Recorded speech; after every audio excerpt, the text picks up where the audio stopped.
Why do you think you crave the attention? Because I got addicted to sending nudes, needed the attention because I was little, like I was 11 in 6th grade, and felt like I was all alone and started sending pictures to guys to get the attention. And then I got really hooked on the attention that I got from them and got insanely addicted to it.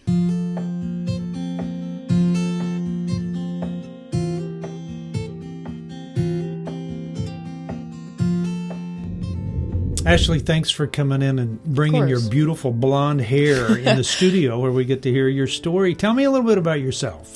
I grew up in Minnesota. I am huge into hunting. Really, me and my dad build cars. You build cars? Or? So we buy really old, rundown cars, and then we fix them up. Really? Like what kind of cars? We have a Jeep from the Vietnam War that we got, and then a 1968 white convertible Corvette.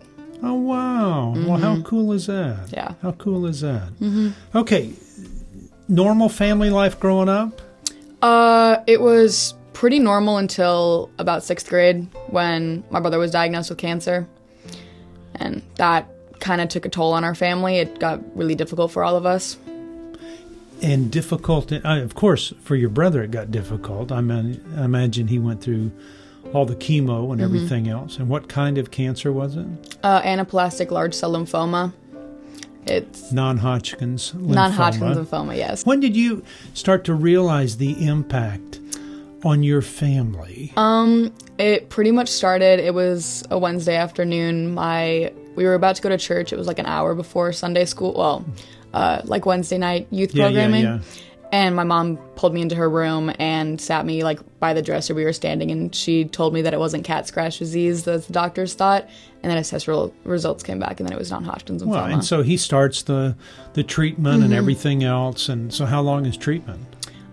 Treatment lasted about 6 months. He had it like a few rounds of chemo. He was stage 4, so very intense, and it was very hard because my parents were gone a lot.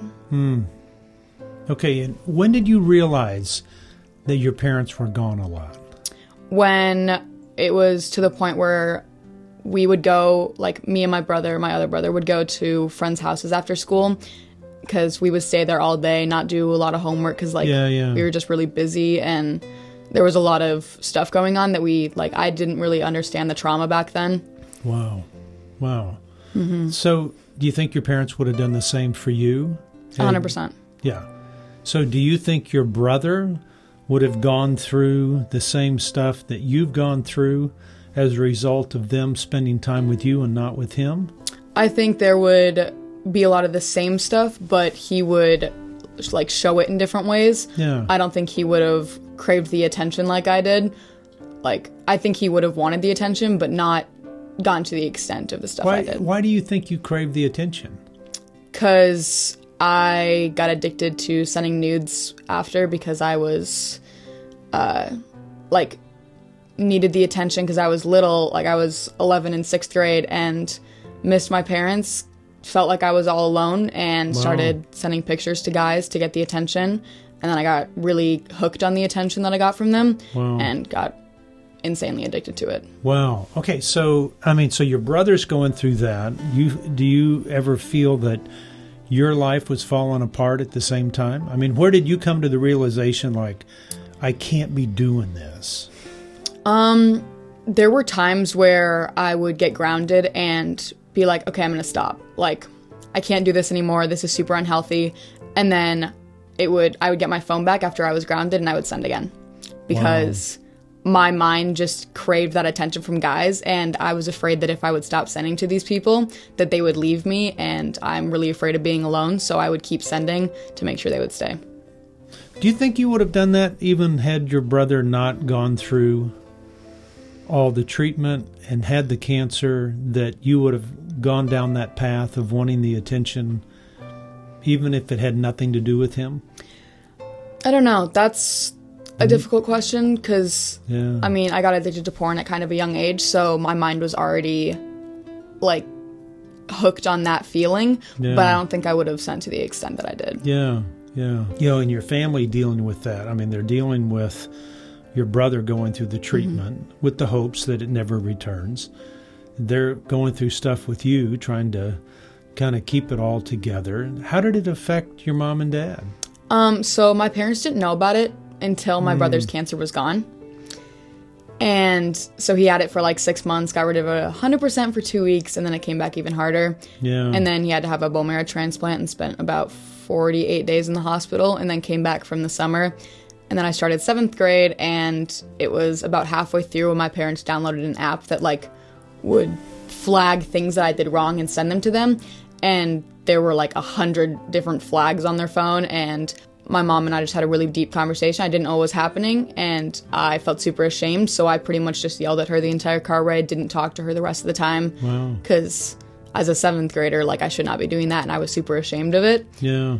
But that's kind of when I realized that, like, I knew my parents knew about it, and they were just done with my brother's cancer, and then they had to deal with me. And now they were dealing with another kind of cancer that's eating you up, you know, in that. And so you're fighting your parents when they find out, yeah, and want to help you, because you were just desperate enough that there wasn't any other way to get attention? I think the reason I fought them so much on like doing that is because I grew up a Christian my entire life, and the way that like me sending nudes, showing off my body to a lot of people, I was so ashamed of it and thought if I told my parents they would like disown me, they would. But I knew that they would never do that. But in my mind, I was just really embarrassed about the thought that my parents like knew what I was doing. Wow. Which is good.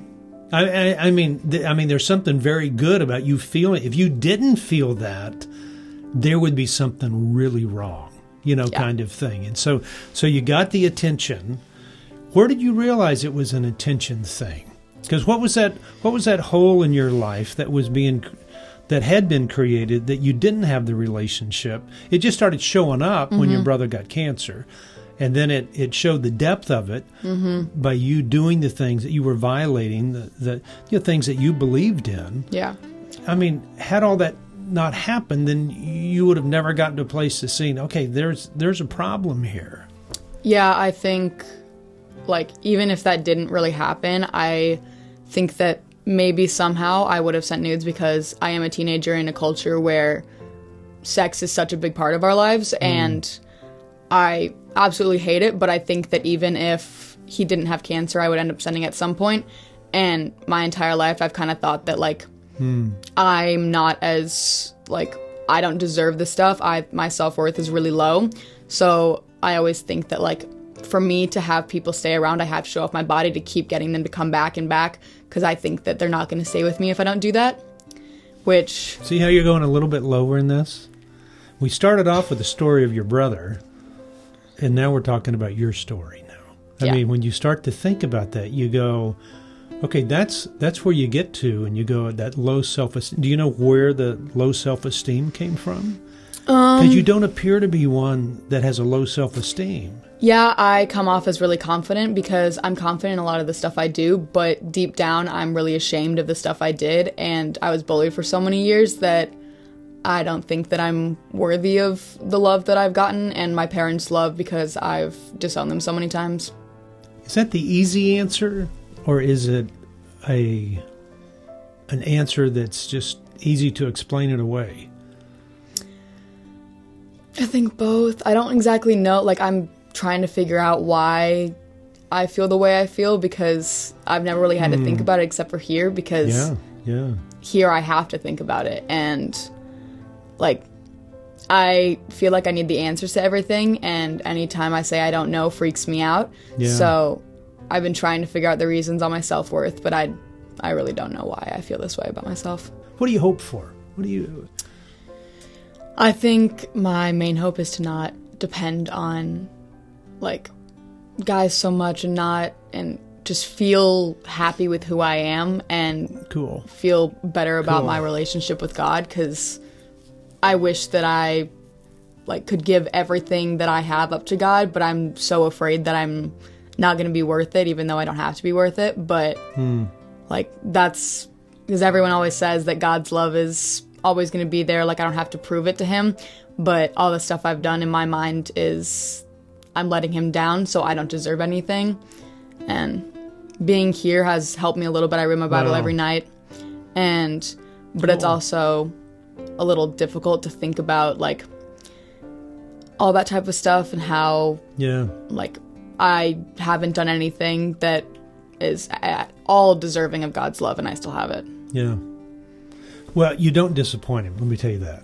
You don't disappoint him. I mean, he's not like he's up there going, "Oh, I'm so upset, that she's doing that." He doesn't do that. Yeah. I mean, it's gone. And so my hope is that you'll have the opportunity to dive deeper and deeper into that. But it's kind of neat to hear your story. I mean, and where you've come. And I can only imagine the next conversation we have where we go with it. And my hope is that we really have that conversation with somebody who's more genuine, who's more okay with being all not put together and loving life even more and being more confident in who you are. Yeah. Cool. Well, thanks for coming in. Of course. You bet.